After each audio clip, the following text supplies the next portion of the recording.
अस्सलाम वालेकुम नाज़रीन, welcome to the show biz talk. मैं हूं आपकी मेज़बान नताशा हसीब। मार्केट के सेंटिमेंट्स दोबारा 47,000 के इंटरडे लेवल हाई को टच करते हुए आज के दिन दिखाई दिए। आफ्टर 3.5 ईयर्स यानी कि 3.5 साल बाद इतनी ज़्यादा एक पॉजिटिविटी मार्केट के अंदर आ रही है कि डेली बेसिस पे इंट्राडे हाई में जो माइलस्टोन है वो अचीव करते हुए मार्केट दिखाई दे रही है। 53,000 का लेवल अब ज़्यादा दूर नहीं है, दिखाई ये दे रहा है कि 47,000 जब इंट्राडे हाई आया है तो आने वाले दिनों में कुछ होगा कि जो सेंटिमेंट्स है मार्केट के वो भी बढ़ते हुए दिखाई देंगे। और इसके साथ साथ अगर हम बात करें तो इन्फ्लेशन के नंबर्स बहुत इंप्रेसिव आ रहे हैं, यानी 2 इयर्स लो दिखाई दे रहे हैं 5.65 के अराउंड परसेंट के अराउंड। तो इट मीन्स कि ये सारी चीज़ें, तमाम चीज़ें इस बात के सेंटिमेंट को बिल्डअप करते हुए डेली बेसिस पे दिखाई दे रही हैं कि इकोनॉमिक नंबर्स ट्रैक पे दिखाई दे रहे हैं। फर्स्ट सेगमेंट की तरफ चलते हैं।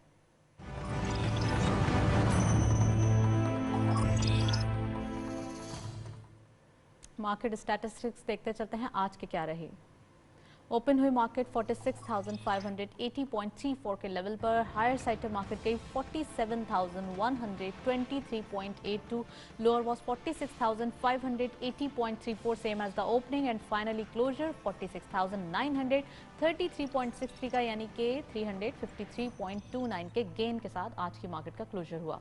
टर्नओवर में करंटली मार्केट ने 616.30 मिलियन शेयर्स ट्रेड किए हैं, कल के मुकाबले में इजाफा दिखाई देता है 148.32 मिलियन शेयर्स का। और वैल्यू वाइज दोबारा मार्केट के अंदर काम जो है वो दिखाई दे रहा है, 29.50 बिलियन रुपीस की वैल्यू रही।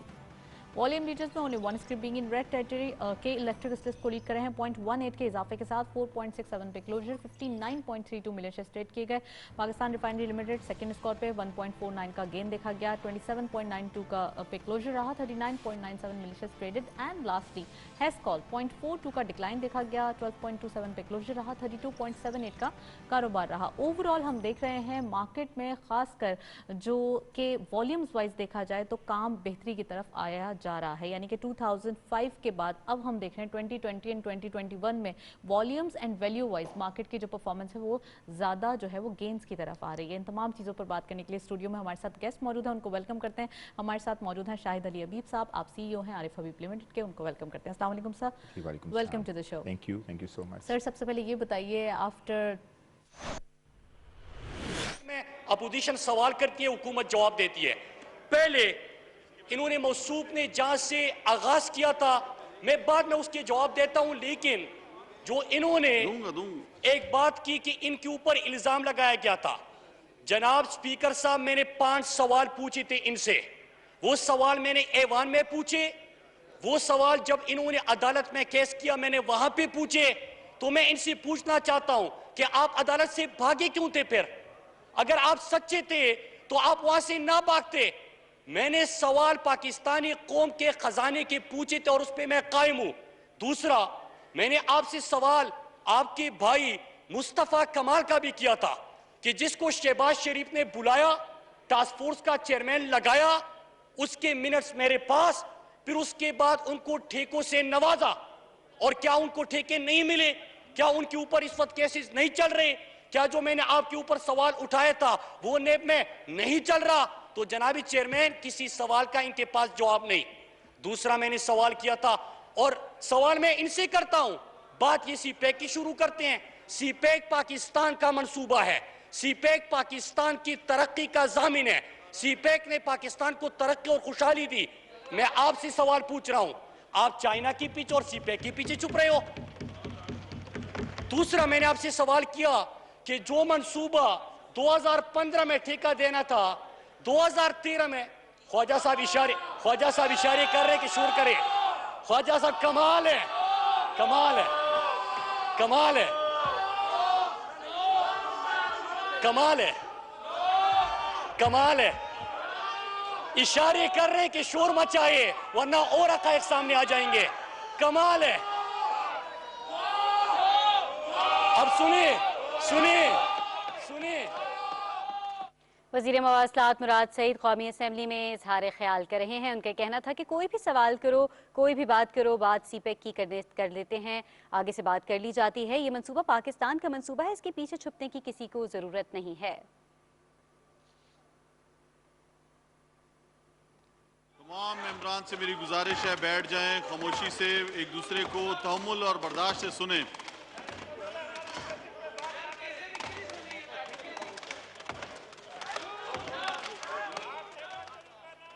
जी मुराद सईद साहब।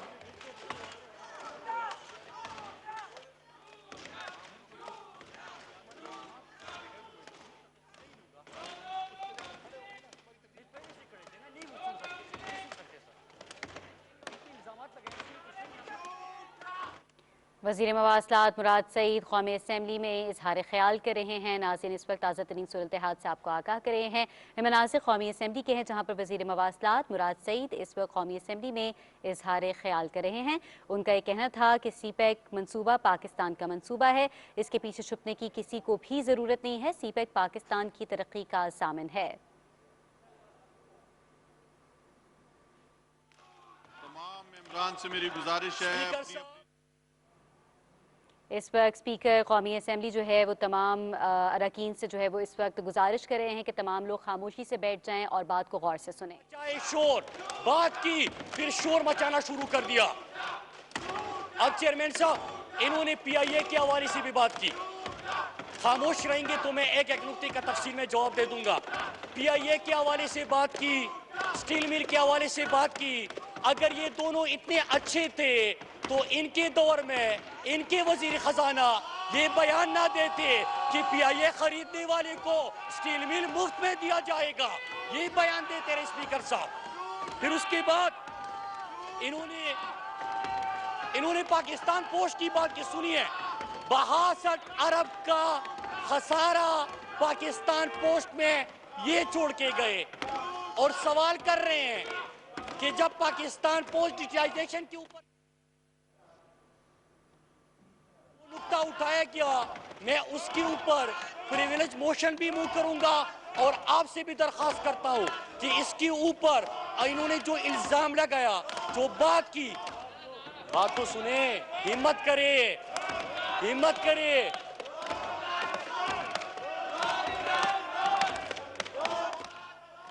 जी मुराद सईद साहब।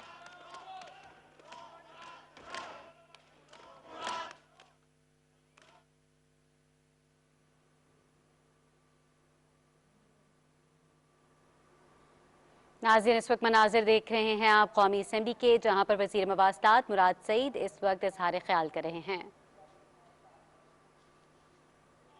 यहाँ पे आए साहब, पहले प्रोडक्शन ऑर्डर का रोना रोया, कहते कि ख्वाजा। उन्होंने कहा कि PIA और स्टील मिल्स पाकिस्तान के इदारे हैं, उन्हें माजी के एतवार में स्टेक पर लगाया गया। उन्होंने ये भी कहा कि सीपैक पाकिस्तान की तरक्की का ज़ामिन है, ये मनसूबा पाकिस्तान का मनसूबा है।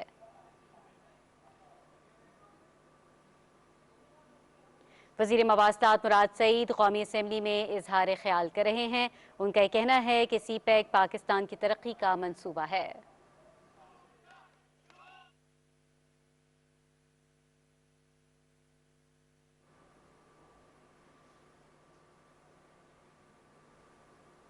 नाज़रीन, ये थी PTV ताज़ा तरीन।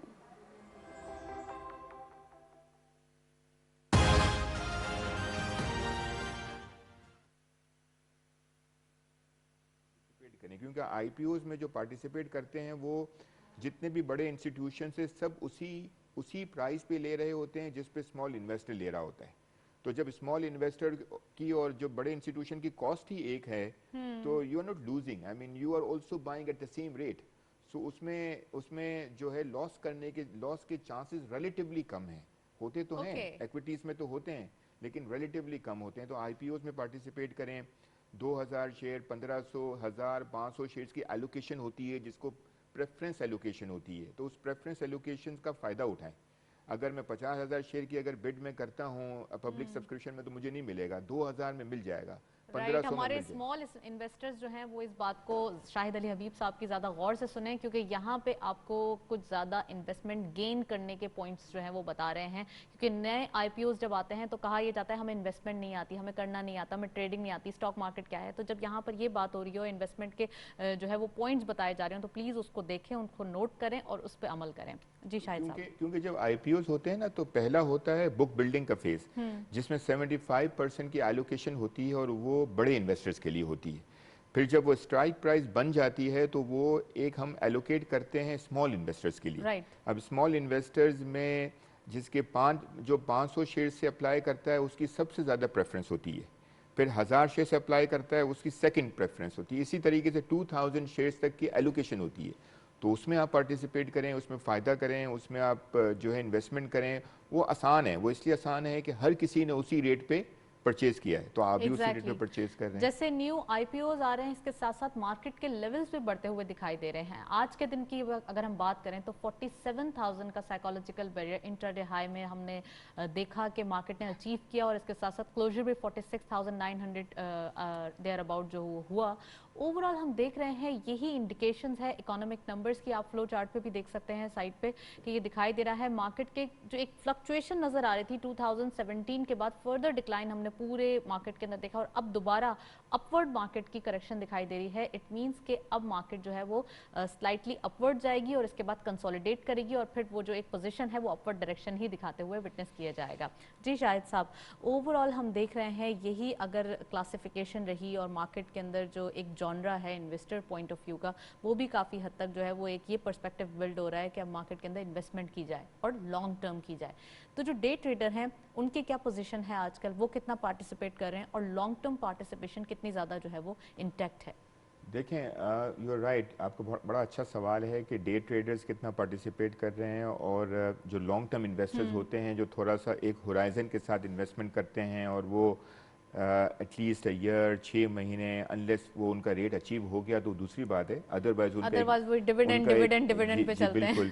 तो डे ट्रेडर्स के लिए देखें, day traders are healthy for the market because वो एक मार्केट मेकिंग का रोल प्ले कर रहे होते हैं। Exactly. और वो जो लॉन्ग टर्म इन्वेस्टर्स होते हैं उनके लिए एक लिक्विडिटी का बाइस बनते हैं, तो लिक्विडिटी हमारे लिए बहुत इंपॉर्टेंट है। तो डे ट्रेडर्स को भी हमें बहुत ही उनकी इज्जत करनी चाहिए और उनको बहुत ही अच्छी निगाह से देखना चाहिए, बिकॉज वो एक मार्केट मेकिंग का रोल प्ले करते हैं। और जब हमारी जब रेटिंग होती है इंटरनेशनली, तो जो हमारी ट्रेडेड वैल्यू और volumes are very important benchmarks, अगर वो अच्छे होंगे तो हमारी ग्रेजुएशन होती है और उसमें फॉरेन इन्वेस्टर्स ज़्यादा आते हैं। तो day traders are very important, वो अच्छे खासे आजकल क्योंकि वॉल्यूम बढ़ गया है तो डेफिनेटली उनकी सिग्निफिकेंस ज़्यादा है। और जो लॉन्ग टर्म इन्वेस्टर्स हैं वो भी मार्केट में काम करते हैं, लेकिन लॉन्ग टर्म इन्वेस्टर्स जाहिर है वो एक फाइनाइट नंबर है ना, वो तो एक इंस्टीट्यूशन की एसेट अंडर मैनेजमेंट है, बहुत सारे इंस्टीट्यूशन के एसेट अंडर मैनेजमेंट है, हाई नेटवर्थ इंडिविजुअल्स के पास एक पोर्टफोलियो है। लेकिन जब वॉल्यूम बढ़ता है तो बहुत सारे लोग उसमें पार्टिसिपेट कर रहे होते हैं, शॉर्ट टर्म जो है वो कर रहे होते हैं और शॉर्ट टर्म इन्वेस्टमेंट और फिर शॉर्ट टर्म ट्रेडिंग करते हैं। अच्छा सर, फॉरेनर्स का क्या सिनेरियो बिल्डअप हो रहा है जब ट्रस्ट इतना ज़्यादा बढ़ गया है, एक पॉलिटिकल सर्टेनिटी आ गई है, अब अनसर्टेनिटी थी वो चले गई है, अब स्टेबिलिटी को देखते हुए क्या अब वो इन्वेस्टमेंट की तरफ आ रहे हैं, और आ रहे हैं तो कितना जो है उनका पॉइंट ऑफ व्यू है कि वो कितना ज़्यादा जो है वो इन्वेस्टमेंट की तरफ आ रहे हैं? बहुत इंपॉर्टेंट बात है ये, क्योंकि फॉरेन इन्वेस्टर्स जो है पिछले 4-5 साल अगर आप देखें तो नेट आउटफ्लो ही रहा है और वो नेट सेलर रहे हैं मार्केट में। लेकिन अगर आप देखें कि इस साल हमारी एक्सपेक्टेशन है कि इंशाल्लाह फॉरेन इन्वेस्टर्स आएंगे, को बहुत डेंट भी किया है उन्होंने फॉरेन इन्वेस्टर्स, क्योंकि एक तो वजह ये है कि अब पाकिस्तान की मार्केट की जो रुपी डॉलर पैरिटी है ना, हमारी करेंसी वो स्टेबिलिटी की तरफ चली गई है। अब अल्लाह का शुक्र है कि अगर आप पूरे साल में अगर परफॉर्मेंस देखें तो रुपी हैज़ अप्रिशिएटेड। आई मीन 2020 की अगर मैं बात करूं, ऑलरेडी अभी हम 160 पे हैं जी और डॉलर, लेकिन अगर आप देखें तो हम 168 से 160 पे आए हैं। यू आर राइट कि वो अगर आप अगर 115 से कंपेयर कर रही हैं तो यू आर राइट, लेकिन हम उस वक्त जो है वो ओवर वैल्यूड थे। अगर आप देखा जाए तो बहुत अरसे से 5 साल से हमारी रुपी डॉलर पैरिटी चेंज नहीं हुई थी। हमारे इन्फ्लेशन थी लेकिन दुनिया भर की इन्फ्लेशन कम थी, हमारी इन्फ्लेशन ज़्यादा थी लेकिन हमने एक ही रखी हुई थी। तो वो तो ओवर वैल्यूड थी। जब उसको मार्केट जो है वो प्राइसिंग करी उसकी और उसका जो अब फेयर वैल्यू दिखाई दे रही है, फेयर वैल्यू पे आ गई है। बिकॉज अगर आप उसकी जो एक होती है ना जो इसकी वैल्यूएशन होती है वो उसके हिसाब से अगर आप देखें, रियर अगर आप देखें तो वो 100 से नीचे है। अगर रियर 100 से नीचे होता है तो इसका मतलब ये है कि you are not overvalued. अगर आप 100 से एक्सपोर्ट्स इंक्रीज हो रहे हैं, जी एक्सपोर्ट्स पे इंक्रीज हो रहे हैं, एक्सपोर्ट्स को प्राइसिंग भी सही मिल रही है, उनकी रॉ मटेरियल की कॉस्ट भी सही हो गई है। तो ये सारी चीज़ें बहुत ही इंपॉर्टेंट है। अगर फॉरेन इन्वेस्टर देखता है रियल रिटर्न, फॉरेन इन्वेस्टर ये देखता है कि ठीक है रुपी रिटर्न तो बढ़ गया, लेकिन अगर कल कला को रुपी डिप्रिशिएट हो गया तो मुझे डॉलर का रिटर्न जो है वो कम हो जाता है। तो मुझे लगता है कि ये एक बहुत ही इंपॉर्टेंट फैक्टर है जो कि फॉरेन इन्वेस्टर्स को इनकरेज करेगा और वो इनवाइट करेगा पाकिस्तान की मार्केट में, और जो करेगा इंशाल्लाह। क्योंकि अभी हमें लगता है कि इस साल हमें लगता है कि कुछ डिसेंट अमाउंट 250, 300, 400 मिलियन डॉलर का इनफ्लो हो सकता है, अनफॉर्चुनेटली, जो कि पिछले साल 550 मिलियन डॉलर का आउटफ्लो हुआ था। अच्छा सर, ओवरसीज़ के लिए जो एक ये इनिशिएटिव लिया गया रोशन डिजिटल अकाउंट रेमिटेंसेस बढ़ाने के लिए, अगर हम देखें तो ये कितना इंपॉर्टेंट था और नीड ऑफ द आवर था। 2021 का आगाज़, 2020 पॉजिटिव नोट पे आगाज़ हुआ फिस्कल ईयर का, और अब 2021 बहुत ही पॉजिटिव दिखाई दे रहा है, रिजल्ट्स, ये तमाम चीज़ें देखते हुए। तो वो जो रेमिटेंसेस का फ्लो आ रहा है, या फिर ये वो जो रोशन डिजिटल अकाउंट के थ्रू जो न्यू अकाउंट्स ओपन हुए, कितना ज़्यादा ऑप्टिमिस्टिक हैं कि अब मार्केट के अंदर इन्वेस्टमेंट आएगी उसकी और वो इन्वेस्टमेंट करेंगे? नहीं, हमें इसलिए लगता है कि देखें, रोशन डिजिटल अकाउंट पहले तो बहुत ही ज़बरदस्त इनिशिएटिव है, इसमें कोई डाउट नहीं है। ये नीड ऑफ द आवर भी था और ये बहुत ही इनोवेटिव आइडिया जो था वो ज़ाहिर है थिंक टैंक कमेटी और फिर स्टेट बैंक ने इसको अच्छे तरीके से इसको कल्टीवेट किया और अच्छे तरीके से इसको बहुत ही जल्दी फास्ट ट्रैक बेसिस पे इम्प्लीमेंट किया। तो इससे आप देखें भी बहुत अच्छी साइज़ भी हमारे पास आना शुरू हो गई और हम एक्सपेक्ट भी कर रहे हैं कि बहुत जल्दी इंशाल्लाह 1.5 बिलियन डॉलर जो है इंशाल्लाह इसमें होगा, क्योंकि नॉन रेजिडेंट पाकिस्तानीज़ जो हैं उनके पास पैसे हैं और पाकिस्तान में इन्वेस्ट भी करना चाहते हैं और उनको एक आसानी चाहिए और वो आसानी मुहैया की गई है। इसमें नया पाकिस्तान सर्टिफिकेट दिया गया है जो कि 7% का डॉलर डिनोमिनेटेड रिटर्न दे रहा है, तो वो बहुत ही एक अच्छा इंस्ट्रूमेंट है जो कि उनको एक फ़ायदा करेगा और वो इसी तरीके से मार्केट में भी इंशाल्लाह मुझे लगता है कि आएंगे और आना चाहिए। मार्केट के अंदर आएंगे। तो ये PSX के ऊपर रिपोर्ट है, आप जरा नजर डालें, फिर उसके बाद वापस आते हैं।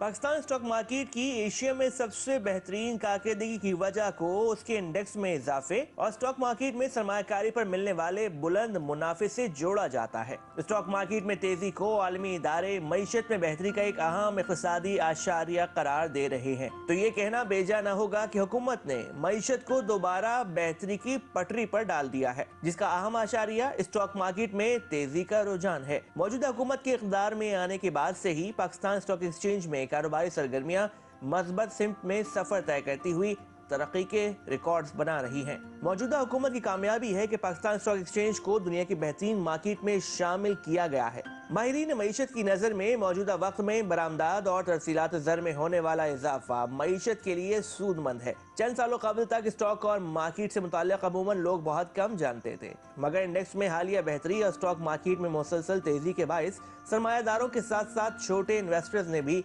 इंतहाई दिलचस्पी जाहिर करना शुरू कर दी है और मौजूदा परफॉर्मेंस के मुताबिक मुख्तलिफ कंपनीज के शेयर्स में जबरदस्त तेजी का रुझान बरकरार है। साथ ही कंपनीज के शेयर्स के हिस्से में अच्छे पॉइंट्स भी रिकॉर्ड हो रहे हैं। स्टॉक मार्केट में मुसलसल तेजी इन्वेस्टर्स के एतमाद का सबब बन रहा है। बराह रास्त बैरूनी सरमायाकारी के साथ साथ मुकामी इन्वेस्टर्स की बदौलत मार्केट का लिक्विडेट हो जाना स्टॉक मार्केट में मुसलसल तेजी उभरती मईशत की अलामत है। पाकिस्तान स्टॉक मार्केट का शुमार अल्लाह के फजल से रीजन की दूसरी जबकि दुनिया की 10 में से 7वीं बेहतरीन मार्केट में होने लगा है। माहिरीन की जानिब से मुस्तकबिल में शरह नमू मजीद बढ़ने की पेशनगोइयों ने सरमायाकारों में एतमाद पैदा किया है, जिन्होंने मार्केट में शोबाजाती बुनियादों पर सरमायाकारी की है और मार्केट ग्राफ बुलंदी की जानिब गामजन हुआ है। यही वजह है कि सन 2005 के बाद से अब पाकिस्तान स्टॉक में बेहतरीन ट्रेडिंग ने एक बार फिर स्टॉक की जानिब दुनिया भर के लोगों की तवज्जो मरकूज करा दी है। जी, हम देख रहे हैं मार्केट के ऊपर जो कॉन्फिडेंस है वो बढ़ता हुआ डेली बेसिस पे दिखाई दे रहा है और इसके साथ साथ रीजन की दूसरी और दुनिया की 7वीं बेस्ट परफॉर्मिंग मार्केट दिखाई दे रही है। तो नो डाउट इसमें कोई शक नहीं है कि मार्केट में पाकिस्तान की जो परफॉर्मेंस है वो बहुत बेहतर दिखाई दे रही है, यानी कि स्टॉक एक्सचेंज बहुत ज़बरदस्त परफॉर्म कर रहा है और इसके साथ साथ कोविड जैसे चैलेंज के बावजूद मार्केट ने परफॉर्म किया है और रिकवर किए हैं वो लेवल्स जो हमने लूज़ किए थे ड्यूरिंग कोविड। शाहिद साहब हमारे साथ मौजूद हैं, उनसे मजीद बात करेंगे। सर, कोविड के दिनों में हमने देखा था कि पूरी दुनिया में एक अजीब सिनेरियो बिल्डअप हो गया था, एक कैओस दिखाई दे रहा था, पैनिक सिचुएशन थी। मार्केट ने ड्यूरिंग कोविड ही रिकवरी स्टार्ट कर दी थी। जुलाई की बात करें, हम फिस्कल ईयर स्टार्ट किया है और एक भी दिन मार्केट जो है वो क्लोज नहीं हुई, क्योंकि इंटरनेशनल मार्केट्स को अगर हम देखें तो वहाँ पे कुछ अलग सिचुएशन दिखाई दे रही थी। नहीं, ये हमारे लिए बहुत ही फ़ख्र की बात है कि एक दिन भी क्लोज नहीं हुए। हालांकि कुछ जो है वो कुछ जो है ऐसी बातें चल रही थी कि हमें करना चाहिए कि नहीं करना चाहिए। टाइम बहुत शॉर्ट कर दिया था। जी, टाइम शॉर्ट कर दिया था, लेकिन ये बहुत ही स्टॉक एक्सचेंज की अचीवमेंट है, SECP की अचीवमेंट है कि मार्केट क्लोज नहीं हुई, और इसका एक बहुत ही बड़ा जो है वो इंटरनेशनल जो है मार्केट्स में हमारे लिए एक बहुत ही पॉजिटिव चीज़ें वाइब्स गई हैं कि हमारी मार्केट क्लोज नहीं हुई और चलती रही और परफॉर्म किया। जैसे आपने कहा कि बहुत अच्छा परफॉर्म किया। देखिए, कोविड जो है ना हमारे लिए मुझे लगता है कि ब्लेसिंग इन डिस्गाइज ही हुआ है, बिकॉज इसकी वजह से एक तो ये कि अल्लाह ताला का एहसान है बहुत हमारे ऊपर कि इतनी ज़्यादा जो है वो दुश्वारियाँ नहीं हुई, इतनी ज़्यादा कैजुअल्टीज़ नहीं हुई जो दुनिया भर में हुई हैं उसके हिसाब से अगर आप कंपेयर करें। और इसके अलावा जो हमारे जो गवर्नमेंट ने और जो स्टेट बैंक ने जो मेजर्स लिए ना, उसकी वजह से बिजनेस कॉन्फिडेंस आना शुरू हो गया, क्योंकि देखें टर्फ की जो फैसिलिटी दी है उसमें जो फिक्स रेट पे आपको 10 साल के लिए जो लोन मिलता है बिजनेस को, तो मेरे ख्याल से तो जो हमारी मुलाकातें होती हैं तो जो बहुत ही कंजर्वेटिव बिजनेसमैन है वो भी एक्सपेंशन पे गए हैं। इसलिए एक्सपेंशन पे गए हैं कि अब उनका जो डेट है वो एक फिक्स रेट के लिए एक ही लोन हो गया, एक ही रेट पे हो गया। फिक्स रेट पे लोन पाकिस्तान की तारीख में कभी भी नहीं आया, अपार्ट फ्रॉम आप टेक्सटाइल को देते हैं, इसके अलावा कभी भी नहीं देते। तो वो उसकी वजह से होल बिजनेस सब्सिडाइज हो गया, ये तो ओवरऑल देखा जा रहा है। इसकी वजह से हुआ ये कि हर कोई एक्सपेंशन में गया। अगर अभी आप देखें टेक्सटाइल में, आप देखें 100% कैपेसिटी यूटिलाइजेशन पे चल रही है, हर कोई नई कैपेसिटी ऐड कर रहा है। तो इससे ये होगा कि अगले 1.5-2 साल में जब सारी कैपेसिटीज आ जाएंगी हर एरिया में, हर सेक्टर में, तो हमारे मुल्क की प्रोडक्टिविटी बड़ी अच्छी हो जाएगी। इट मींस कि ऐसा एनवायरनमेंट क्रिएट किया गया, फ्रेंडली एनवायरनमेंट, कि वो बिजनेसेस को प्रमोट करे, ना कि उनको डिमोरलाइज करे। एग्जैक्टली जो देखें ना, इससे देखें कि जो लार्ज स्केल मैन्युफैक्चरिंग की ग्रोथ कितनी जबरदस्त हुई है। मतलब हमारी जो नवंबर की लार्ज स्केल मैन्युफैक्चरिंग की ग्रोथ 14% थी, 14% थी। जो एवरेज अगर आप देखें तो 7% है पूरे 6 महीने की। और मैं अगर आपको बताऊं कि अगले 6 महीने में और भी अच्छी होगी। इसकी वजह यह है कि लास्ट मार्च अप्रैल मई कोविड के महीने थे, तो वो जो लास्ट मार्च अप्रैल मई में प्रोडक्टिविटी बहुत कम थी, तो उसकी वजह से जब आप ग्रोथ करेंगे तो आपकी ग्रोथ तो LSM की 20-25% भी अगर आपको मंथली नजर आएंगी, तो ये तो बड़ा अच्छा एक सेंटिमेंट क्रिएट करेगा सबके लिए। जब आप कहेंगी कि यार लार्ज स्केल मैन्युफैक्चरिंग की ग्रोथ जो है 14% नवंबर में थी और उसको भी बीट कर दिया आगे जाके, तो वो एक और अच्छी पॉजिटिविटी क्रिएट होगी मार्केट के लिए। और इन्वेस्टिंग पॉइंट ऑफ व्यू से अगेन उनका ट्रस्ट जो है वो बिल्डअप होता हुआ दिखाई देगा मार्केट के अंदर। सर, मार्केट के पोजीशन डेली बेसिस पे स्ट्रांग नजर होता आ रही है, हम देख रहे हैं। आपने कहा IPO में जो है हमें पार्टिसिपेट करना चाहिए, शॉर्ट टर्म जो इन्वेस्टर है या फिर जो स्मॉल इन्वेस्टर हैं उनको भी। Eight the same time sector wise भी कुछ बताइए ना हमारे इन्वेस्टर को, कि वो एडवाइस करें कुछ, कि वो कौन से सेक्टर में अभी, यानी कि इस जो सिनेरियो बिल्डअप हुआ हुआ है, ये सिनेरियो, इसके अंदर अभी पार्टिसिपेट कर सकें। देखिए, मेरे ख्याल से तो कंस्ट्रक्शन रिलेटेड सेक्टर्स जो है ना वो ज्यादा लाइमलाइट में रहेंगे, बिकॉज उसमें एक्टिविटी ज्यादा है। Manufacturing sector, construction related sector जिसमें सीमेंट हो गया, स्टील हो गया, इसके अलावा वहाँ पे जहाँ पे कंज्यूमर एक्टिविटी बढ़ रही है, कंज्यूमर सेक्टर हो गया। ऑटो सेक्टर में देखें आप, ऑटो सेक्टर की जो ऑटो सेल्स की डिमांड जो है, ऑटो सेल्स की ग्रोथ जो है 18-20% हो गई। सीमेंट की ग्रोथ भी जो है 15-20% हो गई। ENP हम तो देख रहे हैं डेली बेसिस पे प्राइस बढ़ते हुए दिखाई दे रहे हैं। जी बिल्कुल, ENP में भी ये है कि ENP वैसे ही अंडर वैल्यूड चल रहे हैं और उसकी जो ऑयल प्राइस भी थोड़ी सी बेहतर हो रही है। Economic outlook, global economic outlook बेहतर लग रहा है, तो भी एकदम ब्लास्ट होगा, एकदम बूम आएगा ये सेक्टर में। तो इसमें भी हो सकता है डेफिनेटली। उसमें तो ज्यादा ताल्लुक, एक्चुअली ये कमोडिटी ड्रिवन सेक्टर है। ऑयल की प्राइस अगर बढ़ती है तो डेफिनेटली बढ़ेगा, तो लोग उसी वक्त काम करते हैं, because nobody can forecast the oil price, ठीक है ना। तो वो ग्लोबल से ली जाती है और इसकी फोरकास्टिंग, तो लोग उन सेक्टर्स में काम ज्यादा करते हैं जिसमें फाइनेंशियल मॉडल बड़ी आसानी से बन जाता है। जिसमें पता चल रहा है कि मैन्युफैक्चरिंग ग्रोथ होगी, जिसमें आपको पता है कि यार इसकी सेल्स इतनी हो जाएगी, जिसमें आपको पता है कि मेरी प्रॉफिटेबिलिटी बड़ी आसानी से ये हो जाएगी और मेरा ताल्लुक कोई कमोडिटी फैक्टर से नहीं है। तो ENP सेक्टर भी चूंकि अंडर वैल्यूड बहुत है तो बेहतर लगता है। बैंकिंग सेक्टर जो है वो इतना ज्यादा मुझे लगता है कि परफॉर्म नहीं किया बैंकिंग सेक्टर ने। बैंकिंग सेक्टर में अभी कुछ गुंजाइश दिखाई देती है। बैंकिंग सेक्टर ने परफॉर्म नहीं किया और बहुत ही कम प्राइस टू बुक पे जो ट्रेड कर रहे हैं बैंकिंग सेक्टर। तो मुझे लगता है कि इसको ये ब्लू चिप स्टॉक्स जो है उसी में हैं। ब्लू चिप स्टॉक्स में सुन लें, ये लिख लें, बल्कि शायद अली हबीब साहब जो बता रहे हैं जबरदस्त। और इसके जो अभी जो अब आप देखेंगे ना, क्योंकि फुल ईयर अकाउंट्स आएंगे, फुल ईयर अकाउंट्स में डिविडेंड्स भी आएंगे और इसमें ऐसे बैंक्स हैं जिन्होंने डिविडेंड्स बहुत अरसे से नहीं, क्योंकि अच्छा, ये 6 जो महीने अर्निंग से नहीं सीजन दिया। चल रहा है इसके अंदर क्या एडवाइस है, ये जो 1 महीने का ये जो स्पैन है इसके अंदर? देखिए, अभी जो अर्निंग सीजन चल रहा है ना, मैं आपको बताऊं, अभी तक कोई अगर मैं KSE 100 इंडेक्स की बात करूं तो कोई 18 से 20 कंपनीज ने जो है वो रिजल्ट दिया है, और KSE ऑल में कोई 55 से 60 कंपनीज ने रिजल्ट दिया है। राइट। और अगर आप देखें तो एवरेज अर्निंग ग्रोथ जो है वो 55-60% की है। तो अगर हम पूरे क्वार्टर की अगर हम 30-35% एक्सपेक्ट कर रहे हैं, तो अभी तक बहुत ही स्मॉल कंपनीज का है, इतना ज़्यादा, आई मीन स्मॉल कंपनीज का मतलब है कि 50 आउट ऑफ 530 कंपनीज, लाइक 10% का रिजल्ट आया है। तो 10% के रिजल्ट जो आया है उसमें तो बहुत ही अच्छी ग्रोथ नज़र आ रही है, और अगर ये ग्रोथ कंटिन्यू रहेगी तो फिर मार्केट के लिए एक बहुत बड़ा बूस्टर होगा, आई मीन बहुत बड़ा कॉन्फिडेंस क्रिएट करेगा। Despite of trigger of bad news, जैसे कि FATF का दिखाई दे रहा है, not a bad news but हम देख रहे हैं कि वहाँ पे कुछ एक प्रोडक्टिविटी कुछ नजर नहीं आ रही है। मेरा ख्याल से तो FATF is again a positive news, because अगर हम ग्रे लिस्ट से निकल जाएंगे तो it will be a positive news. अगर हम ग्रे में भी रहते हैं तो फिर इतना कोई इम्पैक्ट नहीं आएगा मार्केट के ऊपर। लेकिन मुझे तो लगता है कि I mean one should expect के एग्जिट हो सकता है ग्रे से, बिकॉज हमने जो 5-6 चीज़ें जो नॉन कंप्लाइंट थी उसके ऊपर काम किया गया है, पार्लियामेंट में भी काम हुआ, जो भी रेगुलेशंस जो भी लॉज लाने थे वो ले आए हैं।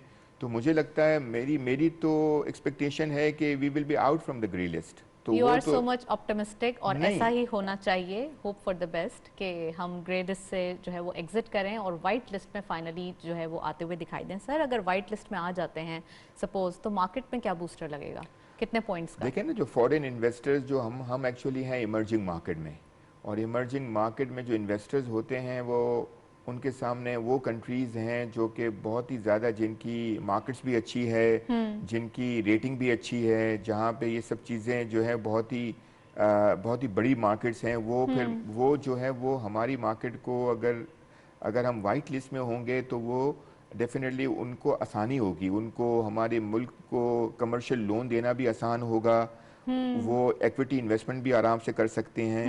तो मेरा ख्याल कॉन्फिडेंस आ से जाएगा। जी हाँ, बिल्कुल, मेरा ख्याल से फॉरेनर्स की एक्टिविटी बढ़ेगी, not only on equity side but overall, I mean overall economic side पे अगर आप देखें तो हमारे जो, अगर हम यूरो बॉन्ड रेस करते हैं तो उसमें हमें ज़्यादा जो है डिमांड मिलेगी, वहाँ पे ज़्यादा आसानी होगी हमें। तो डेफिनेटली जो है उसके तो बहुत सारे फ़ायदे हैं हमारे वाइट लिस्ट में जाने के, और हमें डेफिनेटली अगर हम ग्रे लिस्ट में रह गए तो कोई नथिंग टू लूज, मतलब जैसे चल रहा है वैसे चलता रहेगा। लेकिन अगर व्हाइट लिस्ट में चले गए, आई मीन ज़्यादा एक्साइटमेंट बढ़ जाएगी। One should hope for the best. Right. अच्छा सर, इंटरनेशनली बात हो रही है तो जियोपॉलिटिकल सिचुएशन क्या दिखाई दे रही है? जो बाइडन साहब आ चुके हैं और प्रेसिडेंट बने नए, फाइनली ट्रम्प साहब घर चले गए हैं, और उनकी कुछ पॉलिसीज़ भी डिफरेंट थी। ये थोड़े से जो है वो एक अच्छी नेचर के और बातचीत पे बिलीव करने वाले इंसान हैं। अच्छा, तो अब क्या दिखाई दे रहा है? नहीं, जाहिर है वो तो उनका जो पाकिस्तान के साथ रिलेशनशिप बहुत ही अच्छा रहा है। वो 2-3 बार मुल्क में आ चुके हैं, हमारे विजिट कर चुके हैं, और अच्छे, मतलब उनका हर लेवल पे, गवर्नमेंट लेवल, सिविल गवर्नमेंट के लेवल पे, मिलिट्री गवर्नमेंट के साथ अच्छे रिलेशनशिप है। वो उनका एक एक्सपीरियंस है, वो जो है वो ओबामा के साथ रहे हैं और उन्होंने उस दौर में बड़ी अच्छी रिलेशनशिप हुई थी। तो माशाल्लाह हमें तो लगता है कि और बड़ा सॉफ्ट हैं। एग्जैक्टली सर, जियोपॉलिटिकल सिचुएशन के बारे में बात हो रही है तो आप ये रिपोर्ट देखें, फिर वापस आते हैं। पाकिस्तान की मुआशी सूरत-ए-हाल, तरक्की और तनज़्ज़ुली का जिक्र बिलखुसूस चीन और अमेरिका के जिक्र के बिना अधूरा है। जब से पाकिस्तान वजूद में आया, हम बिलावास्ता या बिलवास्ता अमेरिका या चीन के साथ बड़े पैमाने पर इश्तराक में काम करते रहे हैं। अगर अमेरिका की बात की जाए तो हालिया इंतखाबात के नताइज के बाद जो बाइडन दौरे हुकूमत में नई अमेरिकी इंतजामिया का पाकिस्तान से ताल्लुक कैसा होगा और मुआशी लिहाज से पाकिस्तान को इसका फायदा होगा या नुकसान, इस बारे में कोई भी हतमी राय देना कबल वक्त होगा। लेकिन याद रहे कि जो बाइडन सन 2009 से 2019 तक बराक ओबामा के साथ अमेरिका के नायब सदर रह चुके हैं और साथ ही अमेरिका के कामयाब सेनेटर्स के तौर पर भी जाने जाते हैं। लिहाजा अगर कहा जाए कि जो बाइडन की पाकिस्तानी मुआशी पॉलिसी में ओबामा पॉलिसी की झलक नजर आएगी तो गलत ना होगा। ओबामा ने अमेरिकी सदारत संभालने के अगले ही साल कैरी लूगर बिल मंजूर किया था जो कि दरअसल पाकिस्तानी सिविलियन इमदाद का बिल था, जो कि दहशतगर्दी में जंग के हवाले से इस्तेमाल होना थी। इस बिल को मंजूर करवाने में जो बाइडन ने अहम किरदार अदा किया था। जो बाइडन के आने के बाद ये उम्मीद की जा रही है कि आने वाले दिनों में पाकिस्तानी मौशी सूरत हाल मजीद बेहतरी की जानिब गामजन हो सकेगी। इसके अलावा ईरान की अमेरिका के साथ ताल्लुकात की बहाली भी मुमकिन नजर आती है, जिसका मुआशी फायदा भी पाकिस्तान को ही होगा। ज्यादा फायदा उन ममालिक को होगा जो कि पेट्रोलियम मसनूआत को दरामद करते हैं, उनमें चीन सर फहरिस्त है। पाकिस्तानी मईशत पर इसके गहरे असरात मुरतब होंगे, क्योंकि पाकिस्तान की सबसे बड़ी दरामद पेट्रोलियम मसनूआत है। पाकिस्तान ईरान को सब्जियां और फल महदूद पैमाने पर बरामद करता है। पाकिस्तानी टेक्सटाइल की दुनिया भर में डिमांड बहुत ज्यादा है, लेकिन ईरान के साथ की तिजारत भी महदूद है। अमरीकी सदारती इंतखाबात काफी मुश्किल और मुतनाज़े जरूर रहे, लेकिन ये कहना बेजा ना होगा कि जो बाइडन की जनूबी एशियाई पॉलिसी ट्रंप से मुख्तलिफ होगी। जो बाइडन पाकिस्तान की मुश्किलात और पाकिस्तान को जानते हैं, लिहाजा पाकिस्तान की भी ख्वाहिश है कि जो बाइडन इंतजामिया कश्मीर के मामले पर भी तवज्जो दे। और अगर ऐसा हुआ तो न सिर्फ हमारे लिए बल्कि कश्मीरी अवाम के लिए भी बेहतर होगा। अपार्ट फ्रॉम बिजनेसेस हम देख रहे हैं कि तमाम जो वर्ल्ड सिनेरियो है वो चेंज होता हुआ दिखाई दे रहा है, और कश्मीर पे जो मजालिम तोड़े जाते हैं इंडिया की जानिब से वो बंद होने चाहिए, और उनका मसाइल जितनी जल्दी सॉल्व हो जाए उतना अच्छा है। शाहिद अली हबीब साहब, हम देख रहे हैं जो बाइडन साहब जब से इक़्तिदार में आए हैं, अब तो जब देखा ये जा रहा है कि पॉलिसीज़ चेंज हो जाएंगी और वो बात सुनेंगे। जो मसाइल हैं दुनिया के जो काफ़ी अरसे से वेटिंग लिस्ट में थे, अब उनके ऊपर भी फोकस होगा। जी, उसका ताल्लुक होता है ना कि जब इंगेजमेंट्स होती हैं, जब लीडर्स आपस में मुलाकातें करते हैं और बातें करते हैं, तो इसके बाद वो समझ आती है उनको। और जैसे आपके इसमें ब्रीफ ओवरव्यू में ये था कि जो बाइडन जो है पाकिस्तान को अच्छे तरीके से समझते हैं, और यहाँ पे ज़ाहिर उन्होंने एक टाइम गुजारा है। उन्होंने 10 साल जो है वाइस प्रेसिडेंट रहे। जब ओबामा थे तो पाकिस्तान के साथ जो है उनका एक इंगेजमेंट बहुत ही स्ट्रॉन्ग रहा है, और कैरी लूगर बिल की भी बात हुई, और वो उनको पता है कि पाकिस्तान की दुश्वारियाँ क्या हैं, पाकिस्तान ने क्या कुर्बानियाँ दी हैं, उसको उनका आइडिया है। और दूसरा सबसे इम्पोर्टेंट जो है वो चीन के साथ जो ताल्लुकात जो ट्रंप के थे वो बहुत ही ज़्यादा एग्रेसिव किस्म के थे। तो उसमें जब सॉफ्टनेस होगी तो ऑटोमेटिकली चीन हमारा पार्टनर है हर जगह पे, तो उसमें हमें भी फ़ायदा होगा। तो जो चीन से अगर उनके ताल्लुकात अच्छे होंगे तो उसके हम इनडायरेक्ट बेनिफिशियरी होंगे।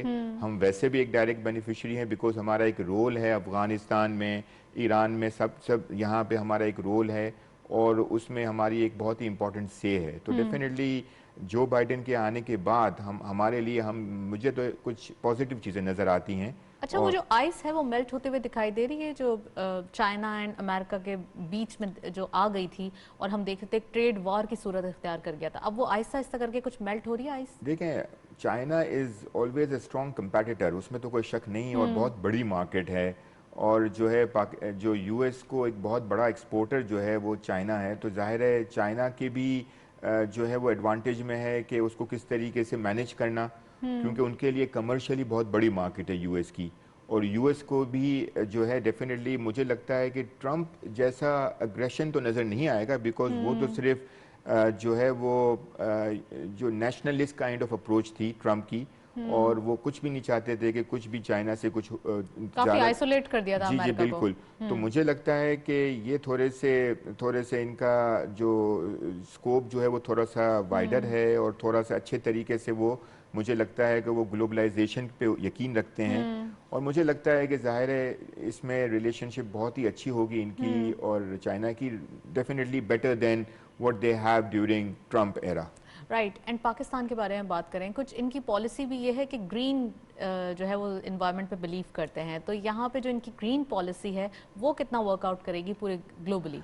वो तो हम भी देखें ना, वो तो दुनिया भर में ग्रीन पॉलिसी की तरफ हम जा रहे हैं, और हम भी हमारा भी देखें आज अब हम RLNG, हम विंड पावर, हम सोलर पावर की तरफ चले गए हैं। फर्नेस ऑयल वगैरह से छुटकारा लें। बिल्कुल हमारे फेवर में भी है, और हम बहुत ही महंगी बिजली और महंगी जो है हमारा जो फ्यूल है उसको हम भी डिस्करेज करना चाहते हैं। तो ये तो हर किसी के फेवर में, और आजकल जो है सोलर और विंड पावर के जो पावर प्रोजेक्ट्स हैं वो सस्ते हो गए हैं, आई मीन वो कॉस्ट इफेक्टिव भी हैं।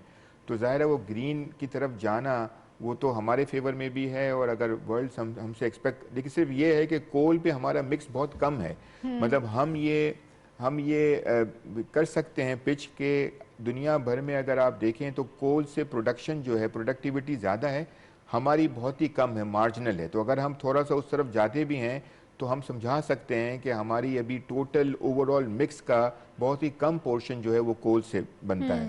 तो मेरा ख्याल से ये ऐसी चीज़ है जो प्रेजेंटेबल है और अच्छी बताया जा सकता है। अच्छा बताया जा सकता है। अच्छा, अगर हम देखें पाकिस्तान की बात करें, सिर्फ जो इंटरनेशनली ऑयल प्राइस का इम्पैक्ट है, मैं चाहूँगी थोड़ा क्वेश्चन चेंज करना अपना।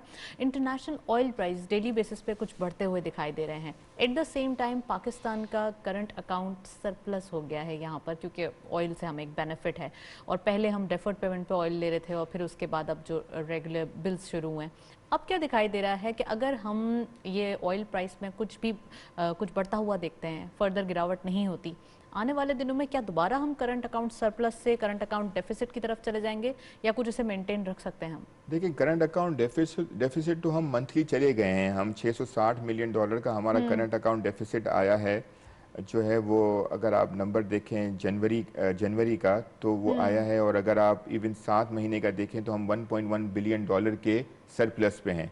हमारी एक्सपेक्टेशन तो ये है कि करंट अकाउंट डेफिसिट हर महीने आता जाएगा। उसकी वजह यह है कि अब इंपोर्ट होना शुरू होगी, हमारी मशीनरीज की इंपोर्ट होंगी, हमारी फूड की इंपोर्ट होगी, तो ये सारे पुट टुगेदर हमारा करंट अकाउंट डेफिसिट आता रहेगा। जो बहुत ही इंपॉर्टेंट चीज़ है वो ये है कि हमारी रेमिटेंसेस के नंबर बहुत ही अच्छे हो गए। हमारा कंसेक्यूटिवली पिछले 7 महीने से $2 बिलियन से ज़्यादा का रेमिटेंस का नंबर है और वहाँ पे अगर आप ग्रोथ देखें तो अराउंड 25% की ग्रोथ हो गई है। हमारा एक्सपोर्ट भी अगर टेक्सटाइल में अगर आप देखें तो बड़ी अच्छी ग्रोथ हो रही है। हमारी वैल्यू एडिड सेक्टर में बहुत ज़्यादा ग्रोथ है। तो मेरे ख्याल से अगर हम ये सब और अभी बहुत मार्जिन है और भी मज़ीद गुंजाइश है। यू आर राइट, बहुत मार्जिन है। सिर्फ ये है कि जो पिछले 6 महीने अच्छे गए और आगे के 6 महीने भी एक्सपोर्ट और रेमिटेंसेस में सही जाएंगे। सिर्फ इंपोर्ट हमारा थोड़ा बढ़ेगा और इंपोर्ट बढ़ने की वजह ये कि जब इकोनॉमी खुलती है तो आपकी मशीनरीज आती हैं और मशीनरी की इंपोर्ट भी प्रोडक्टिविटी का बाइस बनेगी आगे जाके। तो करंट अकाउंट डेफिसिट तो मुझे लगता है कि हमारा हम जब क्लोज करेंगे तो जो स्टेट बैंक का टारगेट है कि around 1% of the GDP $2.7-2.8 billion का हो सकता है करंट अकाउंट डेफिसिट, और ये बुरा नहीं है। मतलब अगर आप कंपेयर करें 2018 का जो है वो $18 बिलियन का था, ठीक है ना, $3.5-4 बिलियन का फिर बाद में था। तो we are better off. I mean $2.5 billion का अगर आपका करंट अकाउंट डेफिसिट है या $2.6 बिलियन का करंट अकाउंट डेफिसिट है, और अगर आप उसको सही तरीके से मैनेज कर रहे हैं, हमारा देखें ना रिजर्व जो है वो पिछले 10-12 साल, पिछले 4 साल का सबसे हाईएस्ट रिजर्व लेवल हो गया है। तो हम अगर हम सही तरीके से मैनेज कर रहे हैं, हमारी एक्सपोर्ट की ग्रोथ अच्छी हो रही है, हमारी रेमिटेंसेस के नंबर अच्छे हो रहे हैं, तो इट मींस कि हम राइट ट्रैक पे जा रहे हैं। बिकॉज और दूसरी बात, सबसे इम्पोर्टेंट बात ये है कि जब इंपोर्ट होता है ना तो इंपोर्ट से जुड़ी हुई हमें टैक्सेस में मिलते हैं। जब टैक्सेस मिलते हैं, हमारा ये समझ लें कि हमारा जो 60% टैक्स जो है वो इंपोर्ट से आता है। कस्टम्स ड्यूटी हो गया, सेल्स टैक्स हो गया, रेगुलेटरी ड्यूटी हो गया, तो ये सारी मिला के हमारा वो हमारा जो 4.9 ट्रिलियन का जो टारगेट है वो अचीव होने में बड़ी आसानी होगी अगर हमारा ये सारी चीजें होती जाएंगी। तो उस साइड पे भी हमें हेल्पफुल होगी। अच्छा सर, होता ये है कि टैक्स की बात की, मैं इसे फर्दर डायसेक्ट करूंगी, लेकिन चलते हैं अभी हम ब्रेक की जानिब। Stay tuned.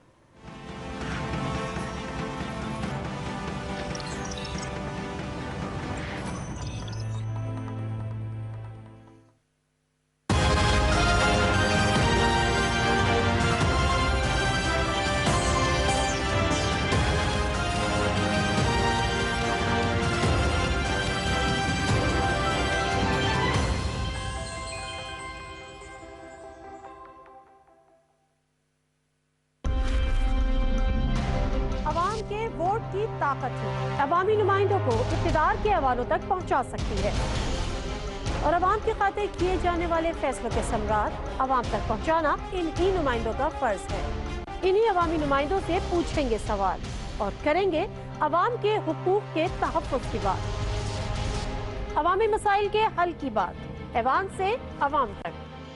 देखिए हर सोमवार से जुमेरात रात 8:05 पर सिर्फ PTV न्यूज़ पर। खबरों के हजूम में सच की तलाश मुश्किल जरूर है मगर नामुमकिन नहीं। मुल्की और गैर मुल्की हालात और वाक़यात को हम परखते हैं हर जाविये से और बिल आखिर ढूंढ लाते हैं सच को जो हक़ाइक़ पर मबनी होता है। देखिए प्रोग्राम सच के साथ सैयद अनवारुल हसन के साथ। देखिए हर सोमवार से जुमेरात रात 10:05 पर सिर्फ पीटीवी न्यूज पर।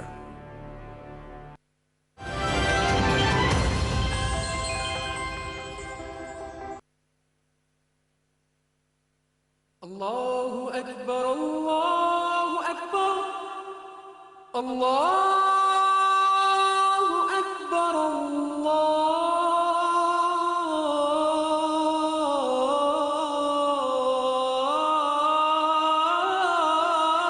अकबर। अशहदु अन ला इलाहा इल्लल्लाह,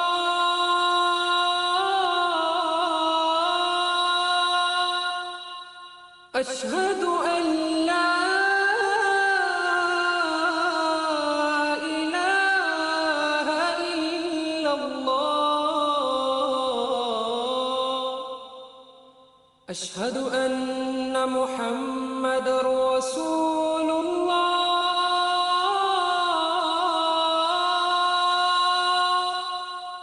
अशहदु अन्न मुहम्मदर रसूलुल्लाह।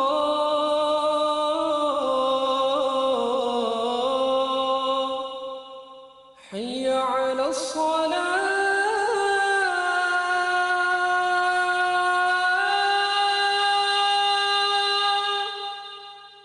हय्य अला अस्सलाह।